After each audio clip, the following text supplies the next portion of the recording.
하늘빛 향기 시청자 여러분, 그리고 선교지에서 복음을 전하고 계시는 선교사님 여러분, 안녕하십니까? 표인봉입니다. 안녕하세요. 윤유선입니다. 네, TV나 영화를 볼 때 정말 많은 연기자들, 배우들이 나오는데요. 그 중에서도 이렇게 딱 보면 눈에 확 띄는 그런 배우가 있습니다. 그렇게 존재감을 드러내는 배우들이 있는데 그런 배우들을 일명 씬 스틸러라고 부른다고 하네요. 네. 정말 이 씬 스틸러가 된다는 건 배우로서는 굉장히 영광스러운 일이라고 할 수 있는데 같은 배우로서 그렇죠? 예, 진짜 그 요새는 강렬한 배우 인상을 남기는 그런 배우들이 많아서 네. 그런 걸 찾아보는 재미를 느끼시는 관객들도 굉장히 많으시고요. 또 네. 배우들도 그런 표현을 하는 것이 굉장히 보람 있지 않을까 하는 생각이 듭니다. 맞습니다. 예, 저랑 이렇게 둘이 있을 때는 윤유선 씨가 씬 스틸러인 것 같습니다. 자, 오늘 모실 분은 바로 그 아주 유명한 씬 스틸러이신데요. 그런데 이런 강렬한 연기 이면엔 또 하나님의 강렬한 사랑과 또 만지심이 있었다는 그런 얘기를 들었습니다. 배우 김혜은 집사님을 모시고 얘기를 좀 들어보도록 하겠습니다.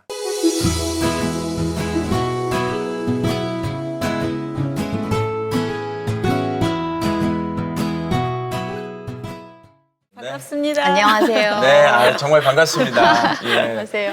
정말 그 스크린에서는 네. 굉장히 카리스마 넘치고 네. 예, 굉장히 커 보이는 그런 배우신데 오늘 이렇게 딱 만나서 사실 오늘 녹화 전에 조금 말씀을 좀 이렇게 나눴는데 너무 다정하시고 예, 그런 모습도 되게 많으신 것 같아요. 다정한 거는 잘못 보신 거예요. 근데 사실 그 범죄와의 전쟁이라는 영화가 많은 분들이 지금 인상 깊게 기억하고 계신데 거기서 유명한 대사가 있죠. 오빠야, 니 쫄았지? 그 얘기 많이 하시죠? 네, 그 이제 사실 애드리브였는데 그게. 그래요? 네, 사실 제가 대사가 없는 대사를 갑자기 이게 감정적으로 나온 애드리브였는데 네. 그거를 이렇게 회자하실 줄은 몰랐어요. 완전 순간 그 인물이 된 거네요. 사실은 이제 최민식 선배님하고 이렇게 네. 대립하는 건데 최민식 선배님이 저에 대해서 좀 무섭게 보고 네. 쫄아야 되셨어요. 그렇죠. 대본상. 네. 근데 선배님이 그 연기를 대본에 근거한 연기도 하시지만 네. 순간적인 감정이 있잖아요. 즉흥적인? 즉흥적인 연기. 네네. 그런 거를 또 너무 멋들어지게 잘하시니까 네네. 그러면 저는 캐릭터를 씬을 만들어내야 되니까 저도 선배님 감정을 따라가야 되잖아요. 네네. 안 쪼시는 거예요. 그래서 제가 오빠야 니 쫄았지? 이래 순간적으로 그게 나오더라고요. 강하게 밀어붙였군요. 니 쫄았지? 이렇게 나왔어. 네. 그러니까 선배님 그런 대사를 하니까 네. 또 쫄았지 이러니까 쫄아야 되잖아요. 네네. 그래서 이제 그렇게 순간적으로 나온 대사인데 그거를 이제 감독님이 쓰셨더라고요. 네. 네. 평소 모습하고 진짜 드라마에서 영화나 드라마에서 확 다른 모습이어서 네. 진짜 김혜은 씨는 어떤 분인지 약간 궁금하기도 해요. 저런 안에 뭔가 뜨거운 마음이 있나 보다, 열정이. 예, 그런 생각이 들었어요. 네. 그 MBC에서 그러니까 사원으로 입사를 못하고 네. 지방 방송사에서 아나운서로 시작해서 기상캐스터로 MBC 보도국에 왔을 때는 제가 비정규직으로 왔었거든요. 네. 일을 하면서 한 8년 정도 MBC에 몸담으면서 네. 그 비정규직에 대한 어떤 부당함이나 또 슬픔 네. 그런 것들이 굉장히 있었고 그리고 일 자체에 대한 매너리즘도 있었고 내가 언제까지 일을 할 수 있을지 뭐 이런 거에 대한 게 있었는데 하나님께서 제 인생을 그렇게 풀어가지 않으시더라고요. 저는 굉장히 안정적이고 고생 안 하고 대접받고 네. 책상에 앉아서 책 볼 수 있고 그런 정적인 어떻게 보면 좀 게으른 몸이 게으른 그런 사람인데 네. 하나님께서 그걸 쟤를 좀 고쳐야 되겠다고 강하게 마음을 드신 것 같아요. 그러니까 제가 원하는 방향으로 삶이 안정적으로 가질 않더라고요. 네, 아이를 가져야 되고 네. 그런데 또 남들은 그렇게 또 쉽게 생기고 그런 아이가 저한테는 안 되더라고요. 이게. 예, 저는 내가 난임의 과정을 겪을 거라고는 생각도 못했는데 네.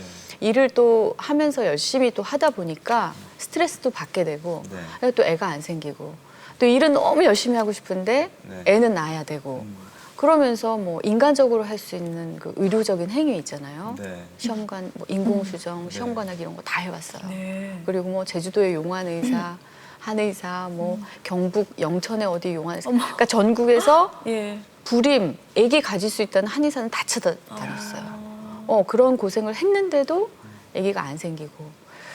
그래서 이제 한 8년쯤 되니까 한 번 그 메인 기상캐스터 할 때 네. 날씨와 생활이라는 프로그램을 했었는데 매일매일 이렇게 저는 기상캐스터들 요즘은 네, 네.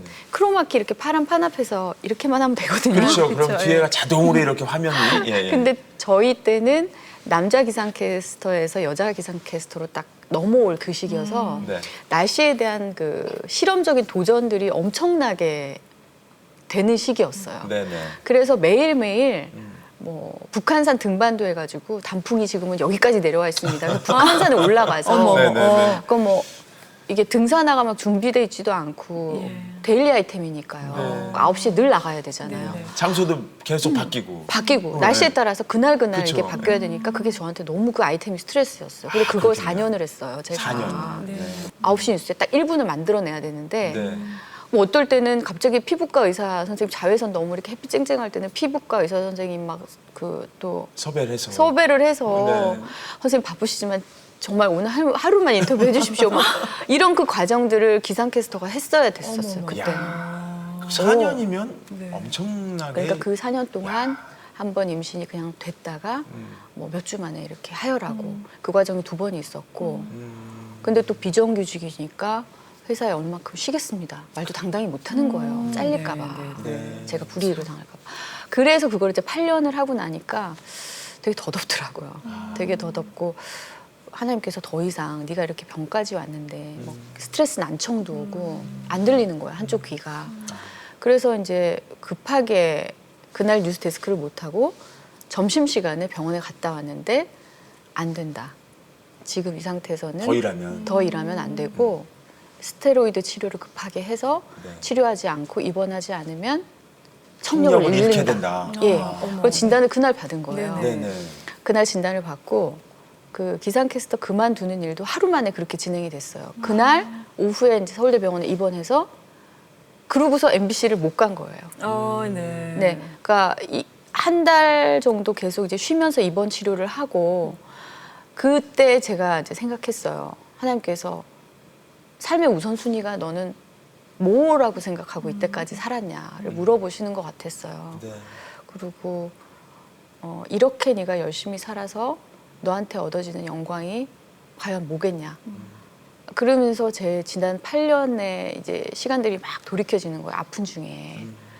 그랬더니 이제는 네가 정해야 된다는 이제 그런 확신을 주셔가지고 아 이제는 원 없이 일했고 열심히 일했으니까 그만둬야 되겠다는 그런 마음을 강하게 주시더라고요. 네.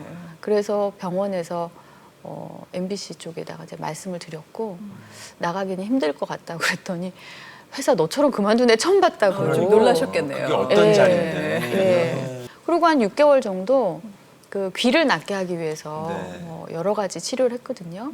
그랬는데 이제 건강이 돌아오니까 또 아기도 생기고 네. 예 네. 네. 그렇게 되더라고요. 네. 네.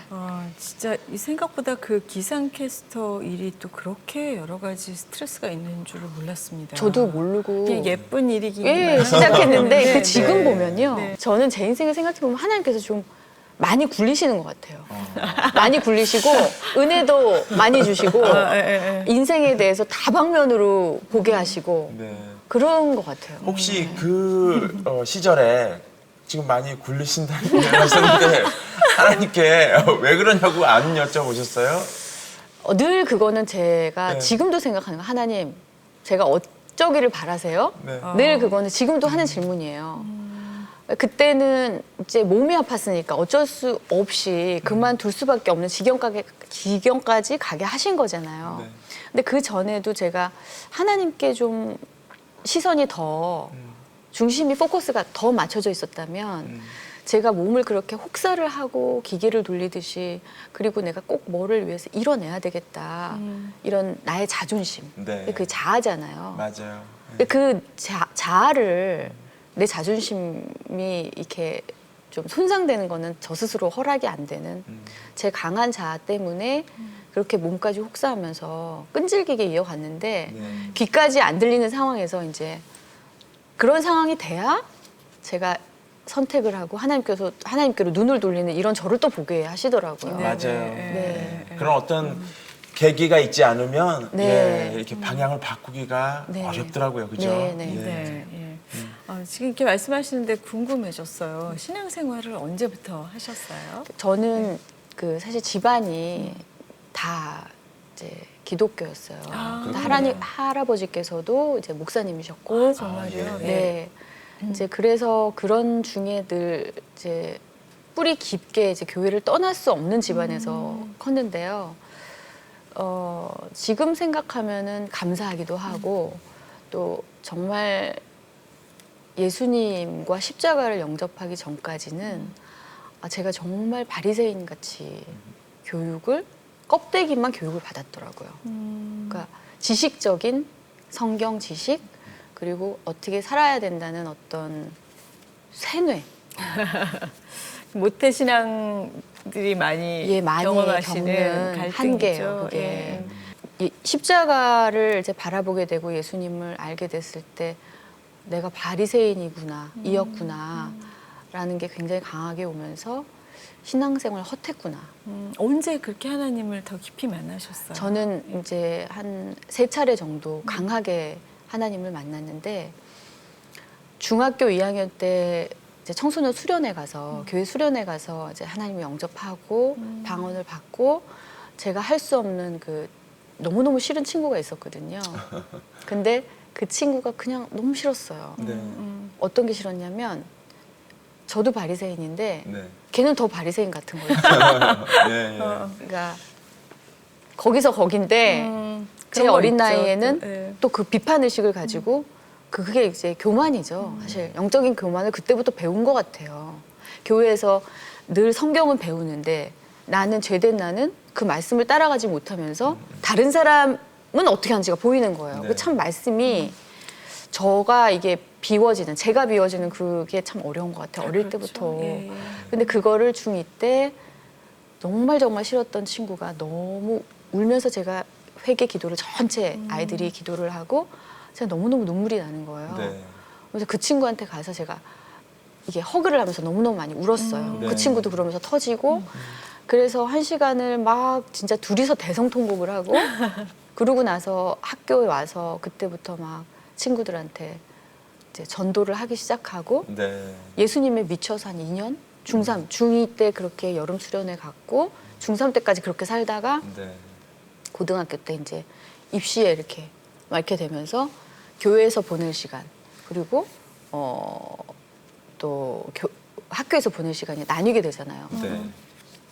그때부터 또 학교 쪽으로 간 것 같아요. 네. 공부만 했어요. 네네네. 근데 고1 때부터 고3 때까지 공부만 하고 그러니까 좀 이렇게 자존심을 이렇게 밟히는 짓을 네. 저 스스로 피해 다니니까 네. 그게 어떻게 보면 교만한 거랑도 굉장히 직결돼 있는 거고 예, 그런 것들이 지금도 저랑의 싸움이고 네. 자기를 부인해야 십자가가 들어올 수 있고 네. 예수님이 일하실 수 있는데 네. 네. 참 넌 힘들다 늘 그러시는 것 같아요. 예. 아유, 마음에 와닿는 게 자기 스스로한테는 굉장히 관대하고 다른 사람한테 굉장히 엄격하고 사실 우리가 그렇게 교회 생활을 하잖아요. 예, 그렇죠. 그래서 저도 예. 지금 굉장히 찔리고 있는데 맞아요. 또 하나 이제 사실 방송하는 사람들 또 나아가서 이제 배우들이 어려운 게 직업엔 귀천이 없다 이런 얘기는 이제 수용을 하는데 네. 배역에도 귀천이 없다 이런 건 수용을 잘 안 하는 것 같아요. 무슨 얘기냐면 집사님 같은 경우에 이제 센 역할을 많이 했잖아요. 네. 그러다 보니까 아니 크리스찬이 어떻게 그런 역할을 할 수가 있어? 이런 얘기를 하시는 분들이 있단 말이죠. 네, 예. 정말 많이 듣고요. 그, 네. 그 얘기는 저도 연기 처음 시작할 때는 누구나 좋은 역할만 하고 싶잖아요. 좀 네. 이렇게 선한 역할, 훌륭한 역할, 인물이 좀 훌륭한 뭐 이런 역할에 대한 사람이 이렇게 자기 스스로 좋아 보이는 거가 본능에 있는 것 같아요. 네, 네. 저 역시도 처음에 시작할 때 그랬었는데 제가 그런 역을 안 해본 것도 아니에요. 아침 일일 드라마 할 때 뭐 선생님도 해보고 그냥 이렇게 묻어가면서 네네. 착한 딸도 해보고 그랬는데 시청자께서 기억해 주시는 역할은 네. 센 역할이더라고요. 그러니까 제가 다 센 역할만 한 줄 한 건 알고 아닌데. 계세요. 네, 네. 근데 뒤져보면 착한 역할도 착한 역도 했는데 많이 그때는 했는데. 아무도 관심을 안 가지고 악역을 해야지 이제 기억을 예, 많이 해주시고. 악역을 네, 저도 이제 착한 역할을 좀 더 어울렸으면 좋겠는데 악역이 더 잘 어울린다고 시청자들과 관객이 판단을 해주셨다고 저는 생각을 하고 네. 또 저 스스로 지금도 어떻게 보면 이번 역할이 이제 들어오면 이번 역할은 그래서 어떤 역할이야 이렇게 물어보잖아요. 네네. 드라마 대본이 2개가 들어왔는데 네. 하나는 되게 근사한 역할이고 네. 근사한 인물이고 네. 하나는 상처가 큰 역할이에요. 어. 쉽게 말하면 상처가 크면 세게 되거든요, 그렇죠. 사람이. 네. 그러니까 이렇게 인생을 놓고 보면 제가 배우로서 표현할 가치가 네. 어떤 사람이 더 있냐 저는 항상 이렇게 보게 되는데 어떤 걸 도전해 볼까? 예. 근데 저는 상처 있는 사람 쪽인 것 같아요. 그러다 보니까 네. 이제 얼핏 보기에는 센 역할만 이렇게 하게 되는데 사실은 저는 센 역할 뒤에 비하인드 스토리를 제가 만들거나 인물에 대해서 이렇게 그 매력을 가지거든요. 그러다 보니까 사연이 많은 네, 그런 역할을 하게 되는 것 같고 늘 생각해 보는데 그러면 왜 너는 착한 역할을 하고 싶니? 늘 그런 마음이 있으니까요. 그렇게 저 스스로 이렇게 생각해 보면 착한 이미지를 갖고 싶구만. 네. 그럼 너는 계속 착한 역할만 하고 이미지 좋은 배우로만 갈 거야? 그렇게 또 물어보면 배우란 직업은 인간을 표현하고 인생의 여러 인생들을 표현하는 직업인데 그럼 어떻게 너는 얌체 같지 않니? 너 비겁하지 않니? 그런 생각은? 그런 생각을 자꾸 하게 되는 거예요. 네. 네. 근데 참 이게 뭐 저는 반대로 착한 역할을 안 하고 싶거든요. 그래서 너무 선배님이 너무 부러우세요. 아니 근데 약간 저도 다른 역할을 하고 싶잖아요, 네네. 배우로서. 근데 약간 좀 그게 우리 마음대로 되는 게 아니라서 맞아. 어렵기도 하고 이 드라마 자체에 근데 그러니까 쉽게 착한 말해서 역할이 별로 없어요. 쉽게 말해서 선배님 착하게 생기신 거고 전 세게 생긴 거예요. 그렇다고 제가 착한 건 아닌데 예, 참 어려운 거예요. 예. 근데 뭐 그런 다양한 캐릭터를 진짜 네. 그 안에 아픔 있는 캐릭터를 소화해서 해내는 게 또 굉장히 매력 있는 역할이죠. 네, 예. 갈수록 연기하면은 벌거벗은 채로 하는 것 같아요. 그렇죠. 요즘은 또 미디어가 워낙 발달하고 시청자나 관객이 거의 하나님 수준이거든요. 그러니까 연기를 하는 거 보면 노력을 안 했구나. 겉으로만 하는구나. 막 이렇게 또 네티즌들 글들 보면 장난 아니니까요. 그렇죠. 예, 정말 근데 정확하신 것 같아요. 관객은 정확하신 것 같아요. 그래서 연기할 때는 제가 기도할 때 하고 비슷한 그런 그 숭고함이 있는 것 같아요. 네. 벌거벗지 않으면 가식으로 연기하는 것 같은. 그래서 참 이 직업은 정말 좋은 숭고한 작업이다. 저는 배우를 하면서 그게 참 감사해요. 뭐 그렇기 때문에 하나님께서 뭐 김혜연 집사님을 배우로 부르신 거겠죠. 근데 오늘 정말 잘 나오신 게요.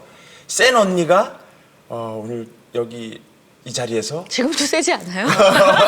지금도 센 것 같아요. 쉽게 얘기하면 밖에서는 센 언니였는데 지금 이 자리에서는 어쨌든 하나님을 찬양하고 하나님의 은혜를 나누니까 더없이 저는 그냥 마음이 뜨거워지고 좋습니다. 아유, 감사합니다. 네. 아니, 그것뿐만 아니고 김혜원 씨가 또 네. 뭐 여러 가지 일을 많이 하세요. 요새는 또 행복한 나눔 네. 예, 사회적 기업의 대표이사로 네네. 계시다고? 대표이사 네. 맞나요? 네, 대표. 네, 네, 대표. 예. 예. 어떻게 하게 사실 이렇게 되셨어요? 네. 공개적으로 말씀드리기가 부끄럽고 뭐 봉사를 한다고 해도 막 열심히 하지 않아서 이렇게 뭐 이런 자리를 또 이때까지 피해 왔다면 피해 왔는데 그 이제 기아대책이라는 곳이 아이들 굶주린 아이들 돕고 네네. 또 복음을 그 식량과 같이 교육과 같이 복음을 전하는 목적이 있는 좋은 단체잖아요. 그래서 이제 그 단체에서 만든 이제 공익 사업을 하는 사회적 기업인데요. 네. 이제 공정무역을 통해서 커피를 싸게 들여올 수 있죠. 왜냐하면 1000여 개가 넘는 지역의 선교사님들이 파송돼 있고 네. 선교사님들이 그런 곳에서 선교를 다 하고 계시고 그렇기 때문에 그런 통로로 커피를 싸게 들여올 수 있어요. 좋은 양질의 커피를. 네. 근데 이제 요즘 커피값이 또 너무 비싸니까 한 잔에 막 5,000원, 8,000원, 맞아요. 7,000원 네, 메뉴에 따라서. 근데 그 원가가 사실 커피가 얼마 안 하거든요. 네네. 그래서 그런 거를 통해서 집에서나 아니면 그 카페에서 좋은 원료를 가진 커피를 이제 공급받을 수 있고 또 이 커피를 사주시면은 전 세계 아이들을 도울 수가 있어요. 굶는 아이들을. 네. 그래서 그런 목적으로 아이들을 돕기 위한 목적으로 커피를 판매하고 있고 또 그 저희가 입다가 그 못 입는 옷 있잖아요. 네. 근데 뭐 다 떨어져서 못 입는 옷은 팔 수가 없지만 철 지나고 뭐 철 이런 지나고 또 너무 실증 나고 유행 지나고 샀는데 이런 것들? 실패한 옷들 나한테는 이게 안 어울리는데 샀구나 이런 옷들은 저희들이 다 받아서 기부를 받아서 판매를 하고 있고요. 또 기업들이 그러니까 시즌이 지났거나 한 시즌 넘은 거는 이제 재고 처리를 해야 될 때 저희 쪽에 물건을 다 기부를 해주세요. 그러면 이제 새 물건을 좋은 메이커, 좋은 브랜드를 새 물건으로 한 철 지나면 저희 행복한 나눔에서 사실 수가 있어요. 굉장히 뭐 청바지 1,000원짜리도 있고 네. 또 냄비가 500원짜리도 있고 오, 예. 오시면 상당히 너무 싼 가격에 네. 어디서 살 수 사가세요. 있어요? 곳곳에 행복한 나눔 가게를 인터넷에 들어가서 치시면 네. 동네마다 있는데 동네 뭐 다 이렇게 널리 뭐 지점이 많은 건 아니고요. 아니지만. 네. 네. 행복한 나눔. 네. 이렇게 치면 네. 그런 나눔 그 사회적 기업 네. 예, 그런 사랑의 나눔도 함께 하고 계신데 또 특별히 인류애가 있으셔서 예, 청소년들을 굉장히 사랑하신다는 그런 얘기를 또 제가 풍문으로 들었습니다. 예, 아니요. 맞습니까? 예, 아니요. 사실 그것도 그냥 제가 뭐 청소년한테 언제부터 관심이 있었겠어요. 사실 없었어요. 없는데 아이가 이제 태어나고 또 어렵게 낳은 아이다 보니까 네, 네. 저도 교회에서 자랐지만 정말 잘못 교육을 시키면 교만해 줄 수밖에 없는 이런 것도 제가 경험을 했기 때문에 네. 어릴 때 하지 않으면 시기를 놓치는 인성교육이나 이런 프로그램들에 막 관심이 많았는데 이 프로그램들이 실질적으로 인문학 교육 이런 거 근데 이게 소득이 어느 정도 있는 사람들한테만 제공이 되더라고요. 그것도. 그렇죠. 아무래도. 근데 그런 게 있어서 그러면은 어려운 아이들은 이거를 어떻게 제공을 받지? 그런 생각을 이제 하고 있을 즈음에 네. 그러니까 한국 청소년 쉼터 협의회예요. 정확히 얘기하자면 그쪽에서 제가 기아대책 홍보대사를 하고 있고 아이들을 돕는 일을 하고 있으니까 홍보대사가 필요하다고 네. 그래서 제가 아유 가출 청소년 너무 힘들잖아요. 그리고 제가 관심도 없었고 가출한 아이들에 대해서는 그래서 이제 고사를 했는데 집에까지 찾아오신 거예요. 그래서 이제 그러면은 오셨으니까 커피 한잔 하면서 네. 이제 얘기를 이제 들어봤는데 엄두가 안 나는 거예요. 어렵죠. 예, 너무 어려운 아이들인 거예요. 네. 그래서 안 한다고 저는 자신이 없다. 제가 그렇게 큰 그릇이 못 된다. 그리고 이제 직원분을 돌려보내고 근데 가시면서 책 한 권을 주셨는데 사례집이에요. 네. 아이들이 쉼터에 가출하고 막 엄마랑 트러블 있고 그 가정적으로 문제가 있는 아이들이 쉼터에 들어와서 과정을 쓴 아이들이 쓴 일기, 선생님들이 옆에서 지켜본 아이의 일기 이런 것들을 보고서 제가 너무 많이 울었어요. 네네. 가정이 깨질 수밖에 없었던 아이들의 여기가 마지막 대안을 해줄 수 있고 이 아이들이 인간답게 살아갈 수 있는 교회도 할 수 없는 가정이 대안 가정인 거예요. 쉼터가요. 네. 예. 그러니까 예를 들자면 제가 좀 정말 저희 CGN TV 선교사님들 또 뭐 저희 교인분들도 많이 보시는데 이 얘기는 꼭 같이 나누고 싶은 게 네. 저희가 상상도 할 수 없는 청소년들이 너무너무 많아요. 그렇죠. 그러니까 우리나라가 OECD 이혼율 1위 국가인 건 아시죠? 네. 청소년 우울증, 자살률 1위 국가예요. 그만큼 사실은 이게 뭐냐면 가정도 무너진 게 세계 최고고 이혼율 1위 국가니까 가정이 무너진 거 세계 최고인 나라고 아이들이 자살을 제일 많이 하는 나라는 건 뭐냐면 아이들한테 꿈을 심어주지 못하는 나라인 게 세계적으로 1등이에요, 저희가. 근데 실질적으로 청소년 복지나 청소년 정책을 보면 사각지대예요. 왜냐하면 투표권자가 아니기 때문에. 그러니까 국회의원 되시는 분들이나 공약을 내거는 걸 보면은 이 아이들이 투표권자가 아니기 때문에 공약이 계속 성인 쪽, 여성이나 노인 쪽으로만 계속 이렇게 되니까 얘네는 몰리는 거예요. 자꾸 뒤편에 있게 되는 거예요. 그렇죠. 근데 더 이상 청소년 문제를 이제 이런 식으로 두면, 네. 미루면 우리나라는 꿈이 없어요. 꿈이 없는 청소년들이 어른이 돼서 뭘 할 수 있겠어요. 어떻게 거기다가 해야 될까? 가정이 붕괴되면서 어른들이 얼마나 잘못 살고 있냐면 이혼을 하면 내가 서로 애 안 키우고 재혼해야 되니까. 그러니까 그렇게 우리가 인성이 야가 빠지게 된 거예요. 네. 어른들이. 네, 네. 그래서 그런 어른들이 너무 많은 나라예요. 그리고 안 그런 부모도 물론 많지만 그래서 그 아이들이 그러면 서로 부모가 자기를 안 맞겠다 그러면 세상에서 그보다 더 큰 상처가 어디 있어요. 저는 고아보다 더 불쌍한 것 같아요. 그렇죠. 근데 한 부모를 따라갔어요. 어찌됐든 걔가 따라갔는데 재혼을 하실 거 아니에요. 부모님이 재혼을 했는데 또 아닌 분하고 재혼을 한 거예요. 잘 됐으면 좋았을 텐데. 근데 아닌 정도가 어떤 정도냐면 새아버지가 데리고 들어온 딸을 성폭행을 해요. 우리 지금 뉴스 보면 너무 그런 뉴스 많아요. 근데 너무 뉴스가 보기 싫으니까 저희가 외면할 뿐이죠. 그런 얘기들을 저는 이제 현장에서 아이들하고 상담을 하다 보면 너무너무 신랄하게 듣고 그렇게 하다 보면 아이들이 상처를 받은 수준을 지나서 뇌가 망가져요. 네. 뇌가. 네.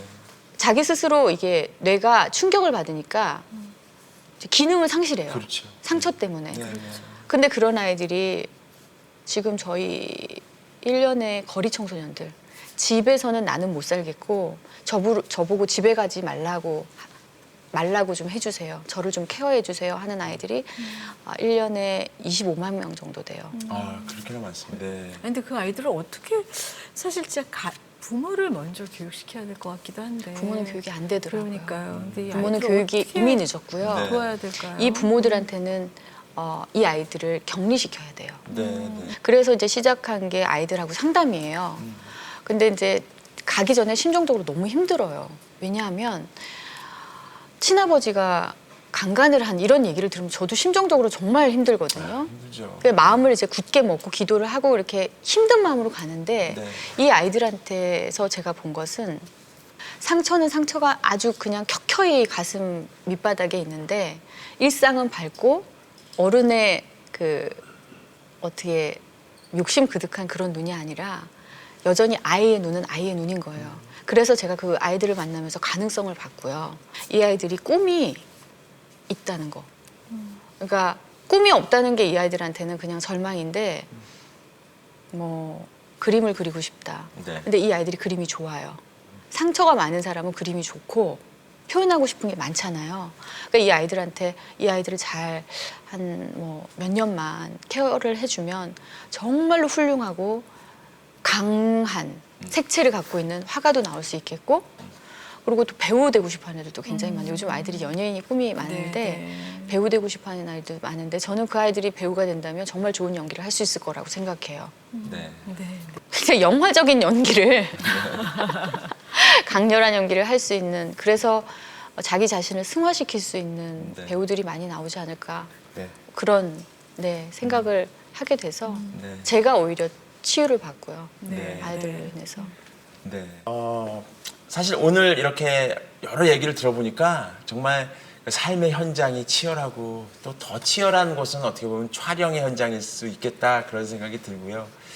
그러다 보니까 이제 함께 이제 연기하시는 아까 뭐 최민식 배우라든지 또 센 배우들이 막 오잖아요. 네. 네, 많죠. 그죠? 네. 하정우 배우 뭐 이런 네, 분들 네. 세잖아요. 네.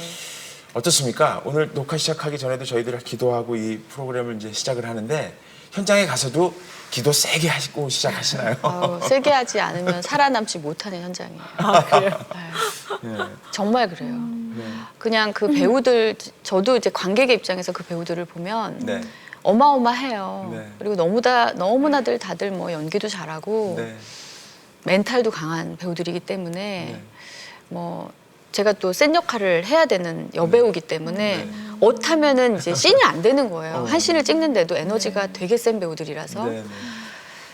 그래서 이제 저는 뭐 기도밖에 없죠. 뭐 하나님의 에너지를 주십시오. 하나님의 그 강한 에너지를 저한테 부어주십시오. 그리고 이게 그냥 나쁘게 그냥 대결을 하는 그런 에너지가 아니라 이 세상을 아우르는 하나님의 에너지를 달라고 그렇게 기도를 늘 하죠. 할 수밖에 없고요. 이제까지 드라마 연기를 하면서 이렇게 영화로 딱 처음 넘어왔는데 제가 너무 그 감당할 수 없는 예. 그리고 저는 또 어릴 때부터 교회에서 자랐잖아요. 네. 그러니까 어떻게 이거 하셨어요? 어떻게 해야 될지도 모르겠고 또 그녀가 어떤 여자인지도 하나도 모르겠고 그랬어요. 정말 힘들었어요. 근데 근데 그 인물에 대한 그럼 어떻게 뭐 그래서 직접 비슷한 사람들을 찾아서, 주위에 네. 있을 것 같아, 아는 사람이. 네. 그래서 제가 이게 이제 좀 이렇게 부탁을 드렸어요. 네, 네. 그랬는데 이제 저희 연기 선생님이 네. 말씀을 이제 한 명을 추천을 하셨는데 그 극 중의 여사장보다 더 네. 그 파란만장한 여인이 있다는 거예요. 네. 아 그러면서 모델이 될 수 있을 것 같다고 롤 모델이 될 수 있을 것 같다고 그래서 그럼 선생님 제가 한번 만나볼게요 그랬더니 근데 무당이 됐어. 지금은 무당이야. 예. 이러시는 거예요. 예, 예. 아 이걸 어떡하지 기도를 했어요. 근데 네. 쉽게 마음을 안 주시다가 가서 전도하면 되잖아. 오. 이런 생각을 주시는 그런 거예요. 생각까지 주셨군요. 네, 그런 생각을 주시는 거예요. 그래서 일부러 십자가를 이렇게 목걸이를 하고 성경책을 들고 성경책까지 들고. 예, 예. 성경책을 들고 일부러 들어갔어요. 네, 네. 그러니까 그 언니가 이제 원룸에 사셨는데 네. 향냄새가 나더라고요 들어가는데. 집 안에. 네, 어. 향냄새가 이렇게 싹 그 왜 불상도 아닌 이상한 금 그게 예, 예. 이렇게 하면서 거기가 신당인 거예요. 어. 하면서 또 하면서 집 거기 자체가 신당이었군요. 집이 신당이었던 예. 거예요. 야 여기는 정말 제가 작전 기도를 하고 와야 되겠다. 아니면 내가 먹히겠어. 막 이런 두려움이 생겼어요. 얼뜻 잘못하면 여기 왜냐하면 무당이니까 네. 이게 막 겁이 나더라고요. 근데 이제 제가 또 이 영화를 또 해내야 되니까 네, 네. 이 언니가 하는 자태, 제스처 이런 것도 계속 관찰을 하고 있어야 되는 거예요. 그리고 이 과정 중에서 제가 이 언니한테 감동을 받은 게 있어요. 내가 하나님을 믿는다지만 내가 이 언니만큼 다른 사람을 위해서 헌신하는 순간이 있었던가. 아직 그 무명 배우한테 매일매일 몇 시간을 자기의 그 부끄러운 치부를 다 드러내면서 네. 저를 위해서 이런 사람이 내가 한순간이라도 본 적이 있고 내가 돼본 적이 있는가 하면서 이 언니를 보면서 제가 되게 인간적으로는 감동을 받았는데 너무 안타까운 거예요. 언니 줄을 잘 서야 돼. 언니 맞습니다. 첫 번째 신이 있어. 우리를 만드신 첫 번째 신이 있고 언니가 믿는 신은 잡신이야. 그래서 제가 지금도 네. 언니랑 친하게 지내면서 어. 교회 가자는 얘기를 하고 있고 네, 네. 언니가 그 누구한테 말씀을 받잖아요. 저한테도 좋은 말씀이라고 그걸 보내주기 시작했어요. 성경 그래요? 말씀. 예, 성경 말씀을. 네. 조금씩 제가 받아들이는 도리어 모양이네요. 예, 많이 열리고 네. 중보하는 분이 또 계신 거네요. 그 언니를 김혜연 씨 위해서 또 말고. 중보하는 모르는 제가 모르는 네, 사람들이 네. 있는 거예요. 그래서 저는 믿어요. 이 언니가 하나님께로 돌아올 거라는 확신도 있고 네, 네. 그리고 오면 네. 큰 일을 할 사람이라는 것도 믿어요. 네. 아, 너무 귀하네요. 그 기도의 끈을 놓지 마시고 네. 네, 진짜. 끝까지 크리스찬이 될 때까지 네, 네, 네. 다시 마음 모아서 기도를 했으면 참 네. 좋겠습니다. 네. 기도해 열매가 주십시오. 맺어졌으면 네. 좋겠습니다. 그 언니를 지켜보는 사람이 많아요. 되나 안 되나 이렇게 보자 하는 제 주위 사람들이 많아서 네. 네. 참 그 굉장히 단시간에 치열한 연기 배우로서의 입문 과정을 겪으셨는데요. 또 신앙생활도 또 그만큼 치열하게 하시지 않을까. 또 그만큼 또 많은 그 장을 넓혀서 공감할 수 있는 폭을 넓히신 거니까요. 예. 신앙생활도 좀 달라졌을까요? 신앙생활은 이제 더 철저하게 그 적나라하게 죄를 가지고 있는 그 저를 많이 보게 되는 것 같아요. 그러니까 저는 그게 감사해요. 굉장히 예전에는 하나님 믿는다고 하면서 어떤 예쁜 포장지에 싸서 저를 계속 봤던 것 같고요.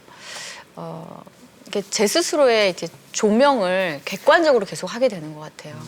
그래서 죄도 빨리 알겠고 하나님 앞에 이렇게 고백하는 것도 더 빨라졌고 네. 그리고 좀 쿨해진 것 같아요, 관계가. 예전에는 막 부대껴서 이렇게 저렇게 막 힘들어했다면 지금은 저라는 사람을 캐릭터로 보는 것 같아요. 되게 캐릭터로 객관화해서 너 그런 인간이지?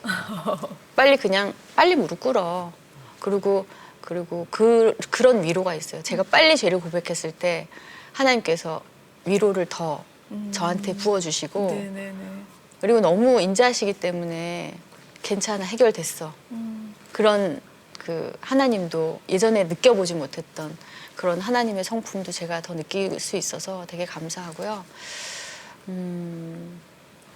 그런 것 같아요. 인간을 좀 이렇게 객관적으로 볼 수 있는 힘을 배우를 하면서 인물들을 다루면서 결국은 저를 보게 해주시는 것 같아서 그게 되게 감사하더라고요. 맞아요. 네.